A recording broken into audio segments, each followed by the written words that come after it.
안녕하십니까. 새해 복 많이 받으십시오. 자, 설 연휴 즐겁게 보내셨는지요? 자, 5일 동안의 긴 연휴다 보니까, 어이구, 오늘 출근하는데, 조금 생소한 그런 느낌이 들었습니다.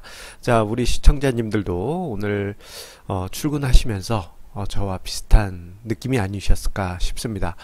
자, 오늘 증시 토크를 어떤 주제로 잡을까 곰곰이 생각하다가요.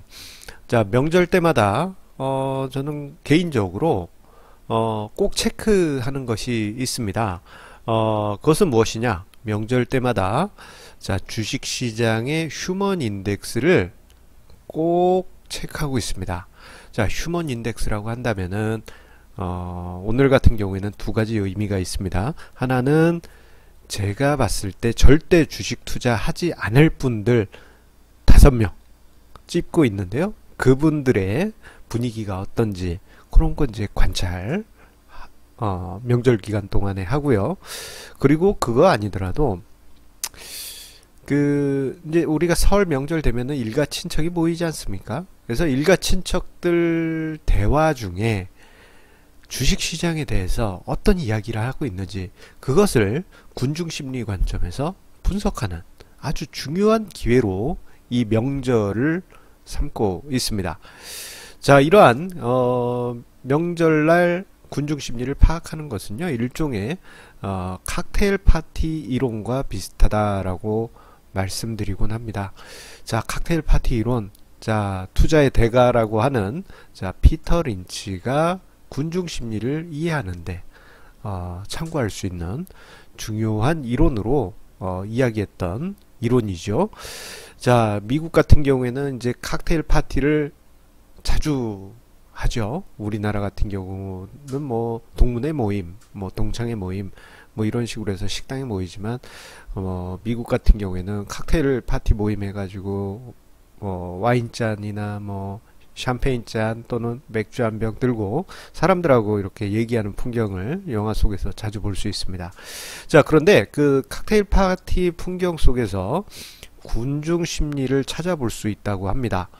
자, 약세장과 강세장에서 그 전형적인 모습이 나타난다고 하는데요.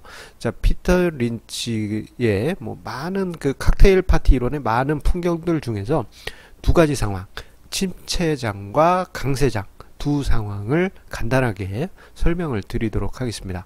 자, 침체장 같은 경우에는 자, 피터 린치가 칵테일 파티장에 가서 이제 사람들하고 인사를 하면 저는 펀드 매니저입니다 하고 인사를 하면요. 그러면 이제 상대방이 그러세요. 이 말투.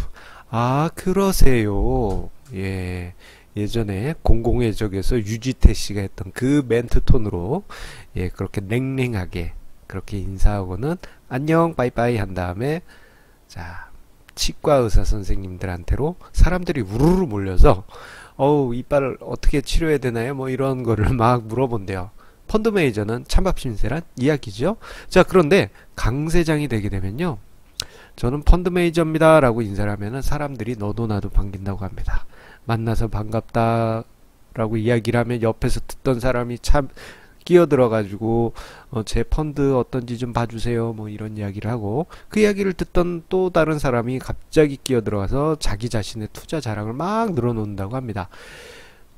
만약에 저런 상황이 발생하면 피터 린치의 표현을 빌리자면 이제 강세장의 끄트머리다 그렇게 이야기를 하고요. 반대로 침체장의 끄트머리에서는 철저하게 펀드 매니저는 소외된다. 이것을 어떻게 본다면은 우리가 역발상적인 관점에서 투자로 활용할 수 있는 하나의 중요한 기준이 되겠죠. 자, 그런 의미에서 자, 명절날의 군중심리는 한국판 칵테일 파티 이론이라고 할 수 있겠습니다. 자, 명절날 우리 뭐 핵가족화 됐다고 하지만 그래도 일가 친척 많이 모이죠. 뭐 가까이 있는 뭐 직계 가족만 모여도 아직까지는 그래도 제법 큰 규모의 식구들이 모이는 경우가 대부분입니다. 심지어는 이제 친구들하고도 워낙 연휴 기간이 길다 보니까 마지막 날은 한번 친구하고도 만날 수도 있지 않습니까? 그래서 많은 사람들을 만나시게 될 거예요.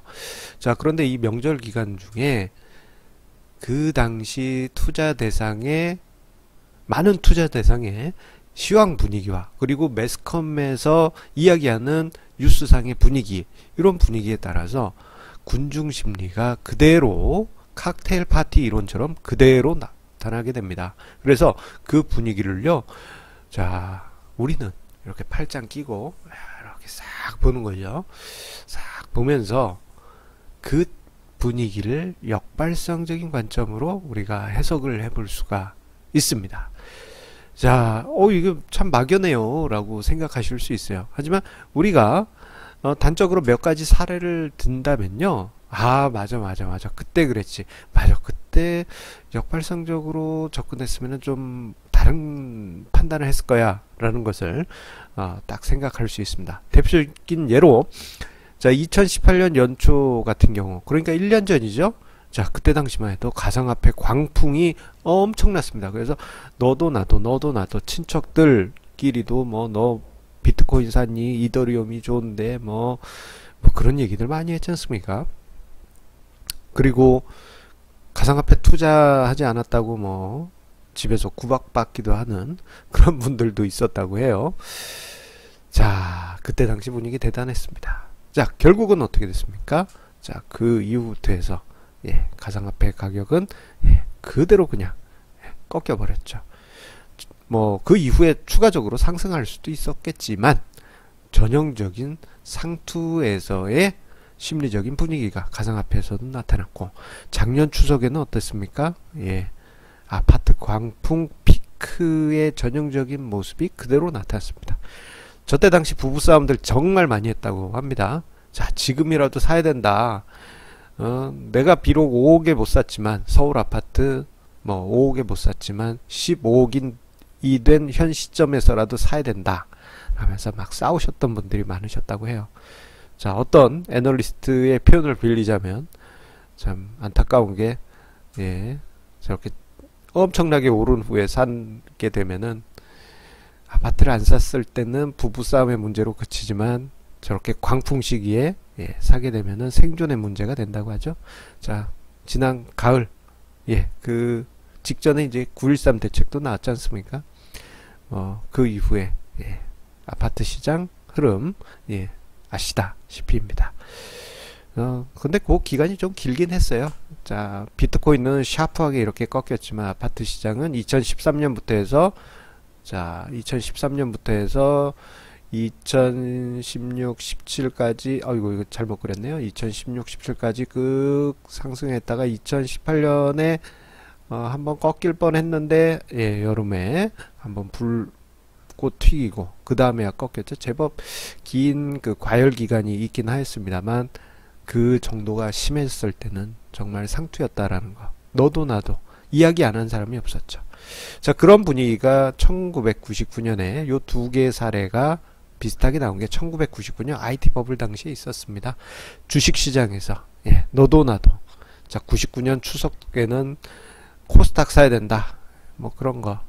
2000년 설날 때도 그 열기가 이어졌어요.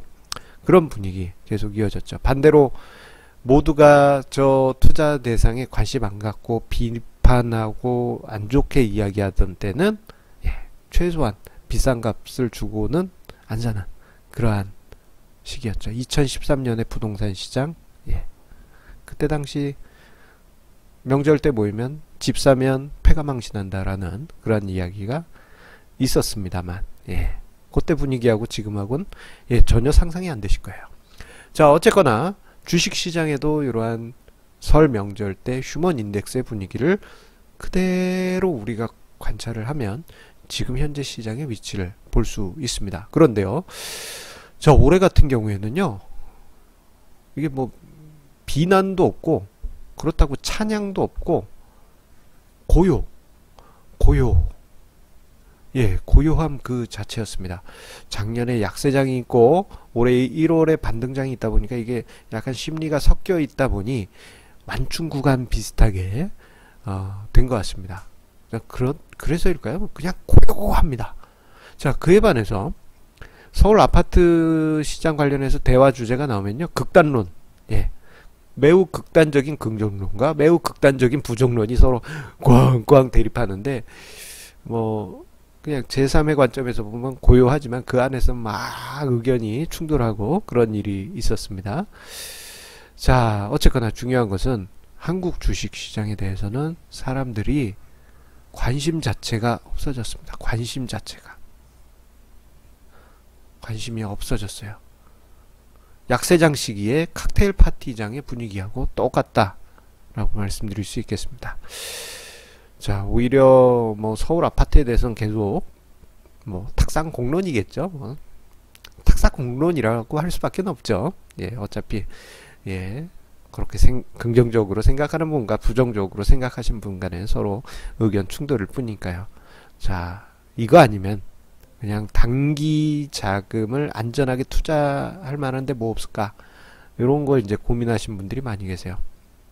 예, 그런 이야기 많이 나오더라고요. 이게 바로 이제 부동자금이죠. 예. 단기 부동화. 예. 지금 금융시장과 자산시장의 모습이 저런 전형적인 모습이 아닐까 싶습니다. 그러다 보니 기승전 주식시장에는 아무도 관심을 가지고 있지 않습니다. 저는 오히려 이게 반가웠어요. 예. 너무 반가웠어요. 웃음 표시 그림 그리고 싶은데 이거 화살표가 여기 있네요. 자, 저는 이렇게 싹 웃음을 지었습니다. 사람들에게 표하지 않고 팔짱 끼고 이야기를 들으면서 싹 웃었어요. 모두가 주식시장에 관심이 없구나. 예, 칵테일 파티장의 약세장 모습과 똑같다. 그렇게 저는 생각을 했습니다.